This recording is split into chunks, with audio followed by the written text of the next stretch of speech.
চলো, এটা হচ্ছে তামান্নার সেলফ মেকআপ। তো চোখটা ক্লোজ করো, দেখো আই মেকআপটা আমি একটুখানি দেখাই সবাইকে। আই মেকআপ, লাইনার, আইব্রোস, ওর কিন্তু আইব্রোস করা নেই, তারপরেও এত সুন্দরভাবে ও বেস মেকআপটা করেছে। আমি ক্লোজলি দেখাচ্ছি সবাইকে, দেখো একদম স্কিনের সঙ্গে জাস্ট বসে গেছে মেকআপটা, স্কিনের সঙ্গে মেকআপটা একদম বসে গেছে প্রথম থেকেই। কিন্তু ওদের নন এসিতেই, এই গরমের মধ্যে নন এসিতেই ওরা বেস বসিয়েছে, তারপরেও এত সুন্দরভাবে বেস ওর ফেসের মধ্যে বসেছে, খুব সুন্দর হয়েছে। আর তার মানে প্রচুর প্র্যাকটিস করে, আমি সবাইকে বলি ও প্রচুর প্রচুর পরিমাণে প্র্যাকটিস করে। যতদিন কাজ শিখছে, ও সবার লাস্টে ও ভর্তি হয়েছে, তার মানে সবার থেকে ও বেশি প্র্যাকটিস করেছে বলে আজকে হয়তো ওর কাজটা এতটা পারফেক্ট হয়েছে। তো বলো তামান্না, কেমন শিখছো? আর এক্সাম বাকি আছে, ক্লাস একদম লাস্টের দিকে, তো কেমন শিখেছে বলো? আমি তো মানে বাড়িতে প্র্যাকটিস করেছি, এখন কম বেশি মানে ভুল ধরতে শিখেছি, কোথায় ভুল হচ্ছে না হচ্ছে সেটাও ঠিক করার চেষ্টা করছি, আর ঠিক করছি। যেটা ভুল হচ্ছে তার পরের দিন প্র্যাকটিস করে আবার ঠিক করে নিচ্ছি একদম। এখন মানে যা কাজ করছি আমার চলার মতো ভালোই হচ্ছে, আর আমার খুব হ্যাপি, কতটা হ্যাপি আমি। আর সবকিছু আপনার জন্য হয়েছে, আপনি যদি এত সুন্দরভাবে আমাদের না শেখাতেন তাহলে আমি এত দূর হয়তো আসতে পারতাম না, আমার মনের ইচ্ছাটা পূরণ হতো, কখনোই আমার এই স্বপ্নটা পূরণ হতো না যে আমি একজন মেকআপ আর্টিস্ট হব। অবশ্যই আমি তো সুন্দর করে শেখাবোই, কারণ শেখার জন্যই তোমরা আমার কাছে এসেছো, আর আমার দায়িত্ব তোমাদেরকে শেখানোর। কিন্তু তুমি যদি প্র্যাকটিস না করতে তুমি কখনোই শিখতে পারতে না। আমি সবসময় এই কথাটা বলি, হ্যাঁ এই কথাটা আমি সবসময় বলি যে যতই আমি শেখাই না কেন, যদি তোমরা বাড়িতে গিয়ে প্র্যাকটিস না করো, যদি ভাবো যে আমি ম্যামের ওখানে যাচ্ছি, ম্যামের ওখানে প্র্যাকটিস করেই হয়তো আমার সবটা হয়ে যাচ্ছে, কিন্তু বাড়িতে গিয়ে যদি প্র্যাকটিস না করো কখনোই শেখা সম্ভব না। একদম একটা ভুলে যাচ্ছে, তারপরে দিন প্র্যাকটিস করে সেটাকে ঠিক করতে হবে। একদমই তাই। তো যাই হোক, ফাইনাল এক্সাম চলে এসছে, আশা করছি খুব খুব ভালো কাজ করবে তোমরা এক্সামে, এটুকু আমি আশা করছি। আমি জানি মানে ভয় লাগছে আবার যে হ্যাঁ পারবো এরকম মনে হচ্ছে, কিন্তু ভয়টা তো ভিতরে কাজ করছে, কিন্তু আমি আশা করি আমি ভালো কাজ করতে পারবো। একদম কনফিডেন্স লেভেল হাই, এটা আমি বলতে পারি যে আমি ভালো কাজ করব একদম। কিন্তু ওই যে মনের ভিতরে ভয়টা, একটু ভয় থাকবে। হ্যাঁ, এক্সাম একটা ব্যাপার। আমি চাই একটা পারফেক্ট সুন্দর একটা লুক। অবশ্যই। তো কি বললাম, কনফিডেন্স লেভেল সবসময় হাইতে রাখতে হবে। মনের মধ্যে ভাবলে হবে না যে পারবো না। যদি তুমি ভাবো নিজেকে যে আমি পারবো না, আমার দ্বারা হবে না, তবে তো সত্যি তোমার দ্বারা হবে না।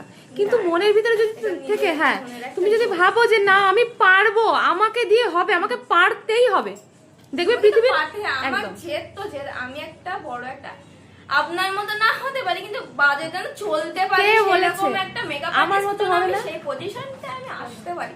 আমার ছোট্টবেলার স্বপ্ন সব আমি আপনাকে বলে বোঝাতে পারবো যে আমার ভিতরে কতটা আনন্দ হচ্ছে, কতটা খুশি আমি যে এই এতটা কাজ করছি আমি। আর এক্সামের দিন কি করবো না করবো সব তো দেখতেই পাবে। অবশ্যই। তুমি কে বলেছে যে আমার মতো পারবে না? হয়তো এমন দেখা গেল আমার থেকেও তুমি ভালো কাজ করছো, আশা করি। অবশ্যই কেন পারবে না? দেখো প্র্যাকটিস মানুষকে কোন জায়গায় পৌঁছায় জানো না, সেটা কোন জায়গায় মানুষকে নিয়ে যাবে। যদি তুমি প্র্যাকটিস করো রেগুলার, হয়তো আমার থেকেও তুমি বেশি প্র্যাকটিস করছো, আমার থেকে মানে টিচারের থেকে স্টুডেন্টদের কাজ, হাতের কাজ ভালো হতেই পারে। এরকম হয় না যে টিচারের কাজই সবসময় ভালো হবে, স্টুডেন্টদের কাছে হবে না, এটা কখনো হয় না। হতেই পারে তুমি আমার থেকে ভালো কাজ করছো, আমার থেকে বেশি প্র্যাকটিস করছো, আমার থেকে আরো ভালো কাজ করছো। আর আমি চাই সেটা তোমরা করো, কারণ সেটা করলে নামটা তো আলটিমেট আমারই হবে, যে না ও আমার স্টুডেন্ট, আলটিমেট নামটা কিন্তু আমারই হবে। আর যদি আমাদেরকে এত সুন্দরভাবে স্টেপ বাই স্টেপ এখানে ভুল হচ্ছে সেই জায়গাটাকে সুন্দর করে বুঝিয়ে সেই জায়গাটা আপনি ঠিক করে দিচ্ছেন, এটাই আমার বড় পাওয়া। যে আমি ফার্স্টে ভেবেছিলাম যে এত বড় মেকআপ আর্টিস্ট যাচ্ছি, কেমন কি ব্যবহার করবে তার নেই ঠিক, হয়তো ভুলভাল করে ফেলবো, কি দেখবে না, কিন্তু এখানে এসে আমি যা দেখলাম আপনারা তো মানুষই হয় না। আপনি যেখানে ভুল হচ্ছে আপনি কোনো বকছেন না, যে এখানটা এইভাবে আপনি আবার হাত দিয়ে দেখিয়ে দিচ্ছেন যে এটা এইভাবে করতে হবে, এটাই আমি বেশি খুশি হয়েছি। আর thank you so much ma'am, আমি আপনাকে বলে বোঝাতে পারবো না যে আমি কতটা খুশি। আর আপনি আমাকে এতটা মানে সাপোর্ট দিয়েছেন, এতটা করেছেন, এতটা খেয়াল রেখেছেন, মানে আমার কাজে এখানে ভুল হচ্ছে না, মানে এটা এইভাবে ঠিক করো। সত্যি ওয়েলকাম তোমাকে এত সুন্দর করে বলার জন্য। কাজ করো, আশা করছি আরো ভালো কাজ করবে। আমি চাই তোমরা ভালো কাজ করো। আমি বলতে পারবো যে এটা আমার স্টুডেন্টদের কাজ। আর আমি আপনার নামটা ঠিক একদিন উজ্জ্বল করবো যে হ্যাঁ এটা অবশ্যই যে এটা আমার স্টুডেন্ট। অবশ্যই এটাই আমি চাই, আর এটাই আমার স্বপ্ন যে আমি একটা বড় একটা মেকআপ আর্টিস্ট। অবশ্যই নিজের পায়ে সবথেকে বড় স্বপ্ন তুমি নিজের তোমার আইডেন্টিটি হবে। আর হয়তো অনেকে অনেক কথা বলবে যে জুনিয়র হয়ে এমন বলছে যে বড় মেকআপ আর্টিস্ট হবে। মেকআপ আর্টিস্ট মুখের কথা না বলার, বড় মানে বাজারে চলতে গেলে প্রতিটা ঘরে ঘরে মেকআপ আর্টিস্ট। তো কিন্তু আমি, আমার মনের ভিতরে একটা জেদ আছে যে না, আমি একটা ভালো একটা মেকআপ আর্টিস্ট হয়ে দেখাবো। অবশ্যই, এটাই আমার জেদ। অবশ্যই তোমার যদি জেদ থাকে অবশ্যই তুমি পারবে। দেখো, মানুষ একদিনে বড় হয় না, একটু একটু একটু একটু করে বড় হয়। তো তুমি পাশে, তোমার পাশেই এখন সবাই বলে যে এখন তো প্রত্যেক ঘরে ঘরে মেকআপ আর্টিস্ট। তো এটা নিয়ে ভেবো না যে আমার পাশে একজন, আমার পাশের বাড়ি মেকআপ আর্টিস্ট আছে, আমার এ পাশের বাড়ি মেকআপ আর্টিস্ট আছে, এটা ভেবোই না। তুমি তোমার নিজের কাজ করে যাও। কে কি বললো, পেছন থেকে তোমাকে টেনে নামানোর প্রচুর মানুষ আছে, তোমাকে দেখবে পেছন থেকে টেনে নামানোর চেষ্টা করবে। তো জাস্ট তাদেরকে ইগনোর করো। হ্যাঁ, তাদেরকে ইগনোর করো। পাড়া প্রতিবেশী এমন আছে, নিজের উদ্দেশ্য, নিজের লক্ষ্য, একদম নিজের লক্ষ্য স্থির রেখে তুমি এগিয়ে যাও, তুমি একদিন সফলতা পাবেই। হয়তো সেটা দেরিতে হবে, হয়তো দেরিতে হবে, কিন্তু একদিন হবেই। এক শান্তি তো উপরে উঠতে হবে না, একটু একটু পড়বে, আবার উঠবে, আবার এ করবে, কিন্তু থেমে থাকলে হবে না।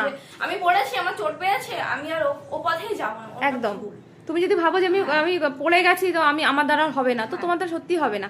পড়ে গিয়ে তোমাকে আবার উঠতে হবে, উঠে তোমাকে এগোতে হবে। দেখবে ঠিক একটু একটু একটু একটু করে তুমি সেই জায়গার লক্ষ্যে তুমি পৌঁছাবেই। চলো, খুব ভালো থেকো।